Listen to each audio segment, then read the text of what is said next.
Howdy, my name is Gavin Nielsen and we're cranking through our Micromouse model here. Today we're going to work on the motor submodel, the DC motor. So last time we got into the H-bridge control, and this time we're going to do the motor.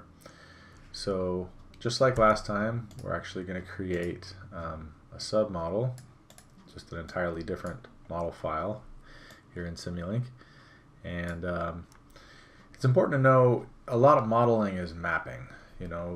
Figure out what your target parameters are, figure out what data you have, and how do you map between the two things. So let's start with the destination in mind. It's a good idea, right? So go to Simscape, Electronics, Actuators and Drivers, Rotational Actuators, and the DC motor block. So with the DC motor block, let's look at what options we have for parameterization. So we can do it by equivalent circuit parameters if we know armature resistance, inductance, back EMF constants, all that kind of stuff. We can also do it by rated power, rated speed, and no load speed. But as it turns out, we don't quite have enough for those two, and we actually are missing a few things for this even smaller one, because we don't know the armature inductance, and we also don't know the rotor inertia on the mechanical side. But this will get us close enough. So we're going to leave the armature inductance as is and really focus on these three things: stall torque, no load speed, and rated DC supply. And especially for hobby motors and things like that don't have a lot of specifications, they're typically less expensive, less quality control, and you may not be able to find the data you need. You probably have to do an experiment or two to figure out some of these other parameters. But we can get stall torque, no load speed, and rated supply. So let's go back to our model, not our model, but the actual motor that we want to model here, and take a look at see what we have. So if we look at the specs on it, we can see that we have a free running speed, which is the same thing as a no load speed. We have a free current, we have stall current, and we have stall torque. So, what does this mean that we need to do? Well, let's, if you don't use OneNote or something to keep track of your thoughts on things, I really encourage you to start doing that because it's so helpful. Let's start taking some notes and figuring out how to project these things. So what we know that we need no load speed. We have to keep in mind that this free run speed, which would be kind of like no load, is on the output of the gearbox. But we're separating the motor from the gearbox in our model. So that means that after gearbox, no load speed is 400 RPM. Gearbox ratio is 75.81 to 1. Therefore, our motor speed is going to be 400 times 75.81, which is equal to 30,324 RPM. Motor shaft, no load speed. Okay, so we got that one. Let's put that in real quickly. Let's see here.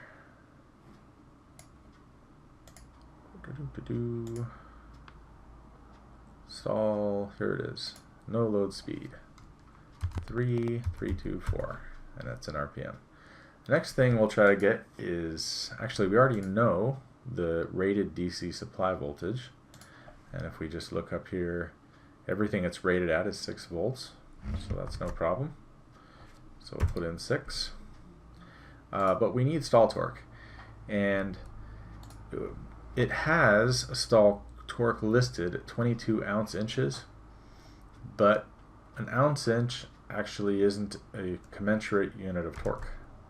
And just to prove that to you, if I try to put in ounce inch and then say OK, it'll say, hey, that's not commensurate. You have to provide a commensurate unit expression. So the question that we have is, how do we project that? What is an ounce inch if it's not commensurate? And it's not too hard to think this through, but so cutting to the chase, we're going to use pound force inches instead of ounce inches. And the difference is, the difference is that 22 ounce inches is basically its mass times length in the basic units. But we need actually force times length. So how do we get from mass to force? Well, we can convert. I'm just going to use, convert ounce to LBM, so pound mass. So ounce is a mass, LBM is a mass. Let's do that. And Google tells us that 1 ounce is 0.0625 pounds. 1 ounce equals 0.0625 LBM. And I believe if we went the other way, that's right, so it's 1/16. Okay. So that makes sense, but we're still in mass units, so we need to convert to a force unit. So 1 LBM, 1 pound mass, is equal to, in terms of force, 1 pound of mass at the Earth's surface will produce 1 pound of force, and that's basically what's being meant there. So we have 22 times 0.0625, which is equal to 1.375 lbf times inch. But this is at the gearbox output, because that's the way this unit is rated. It has an integrated gearbox.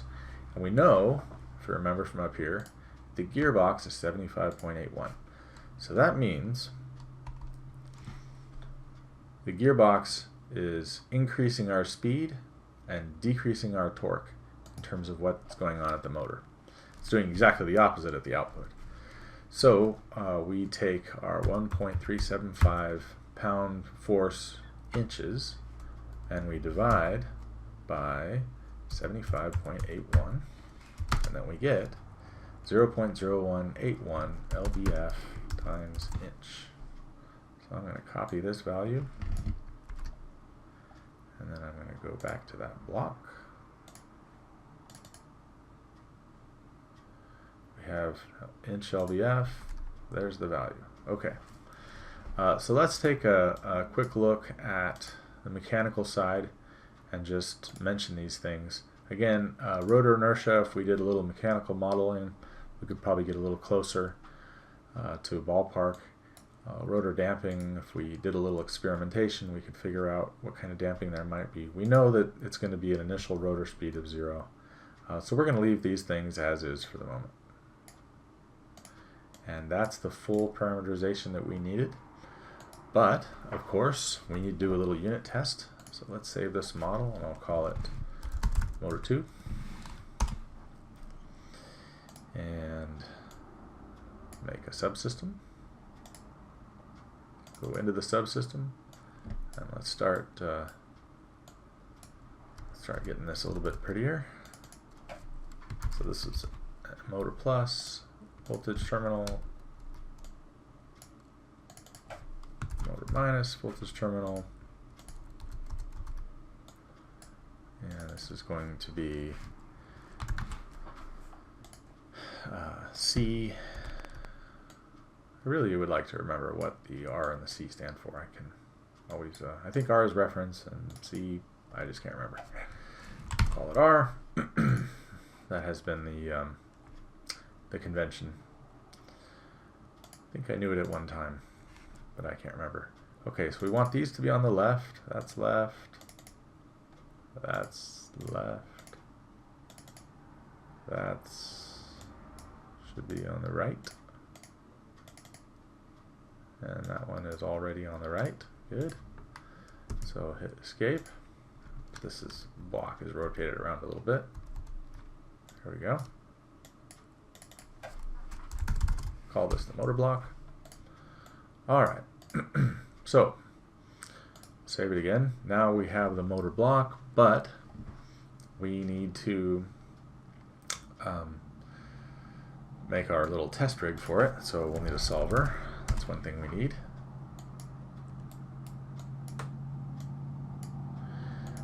We'll need a controlled voltage source.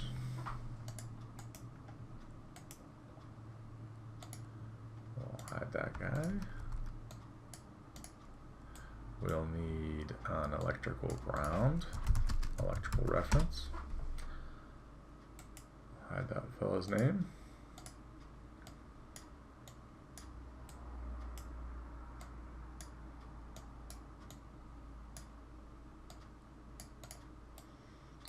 Okay, we need a Simulink to PS converter. Good. Hide the name.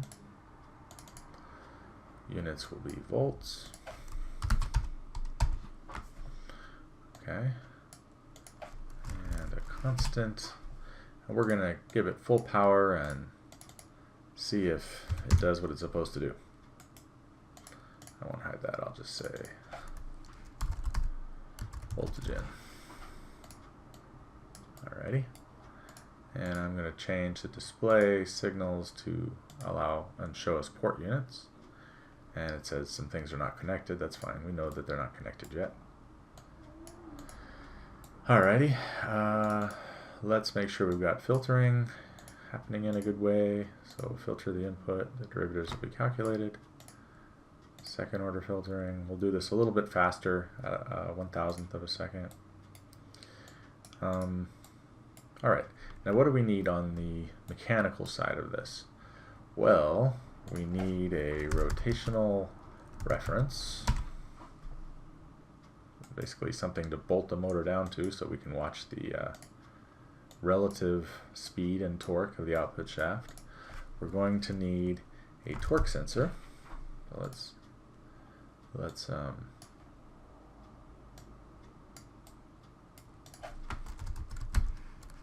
torque sensor. Nice and ideal. That's a through thing, so we don't have to connect the other side to ground. And then we need a rotational, actually we don't even need a free end, we'll just put a motion sensor, ideal rotational motion sensor, connect it up, and use that in reference to ground. So how fast is it going with relation to ground? Alrighty, that's pretty good. So here's our two sensors. This one will tell us about speed, this one will tell us about torque.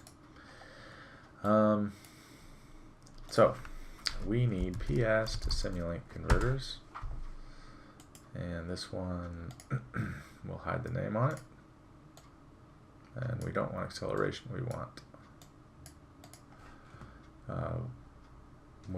the velocity, so that's good. And we'll look at this in terms of RPM, and here we'll check in terms of LEF times inch. Alright, good. Now, we want to look at this a little bit more dynamically because we care more about this dynamically. So this is an LBF inches and RPM. So let's open both of these, and we're actually going to dock them, and you'll see what I mean here in just a second. I can dock it into the scope. It's kind of a scope catcher, if you could say it that way. So this is speed, speed. So I'm naming the signals and I'm naming the scopes. Alright, open up torque, put it in there. Alright, now everything should be connected. We always got to cross our fingers. I'll hit go. And actually I want to look at these top to bottom. There we go. I'll undock this and bring it over.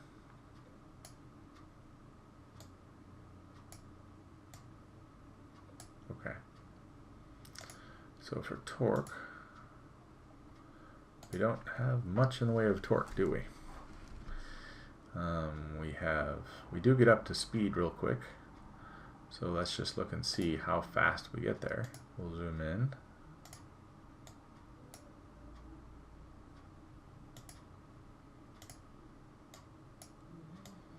Looks like in about 1/100th of a second we get where we're trying to go.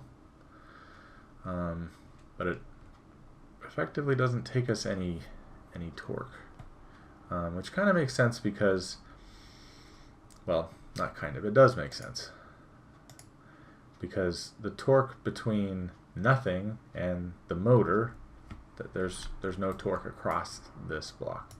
So first of all, we do ramp up to speed. It does have some dynamics, but I want to know what that final number is. Is it the number I think it is? 30,320, probably 4. So that's good. Our no load speed is where it ought to be. Now what if we put a little bit of inertia on this after the torque sensor? And I'm going to put 5e minus 3 lbm inch squared of inertia. I think that got us somewhere reasonable. If I run this again, it took us a little bit of time here now to get up to full speed. It took us, I don't know, 7, 8, 9 seconds to get up to 30,000 RPM. And you can see our torque. You remember what our torque is spec'd at. If we go back in here to the motor, we spec'd our stall torque at 0.0181 inch lbf. 0.0181. So it's 18 e minus 3. So if I go back out and look at this again, it's about 18 e minus 3, and then it comes down as we get up to full speed. Then we don't have the torque to deliver. So everything's looking good.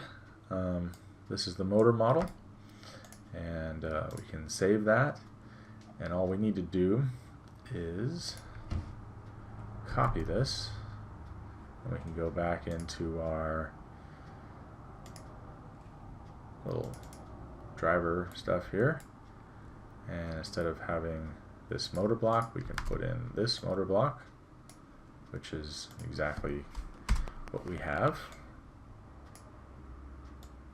and actually start connecting things up. So that's kind of fun.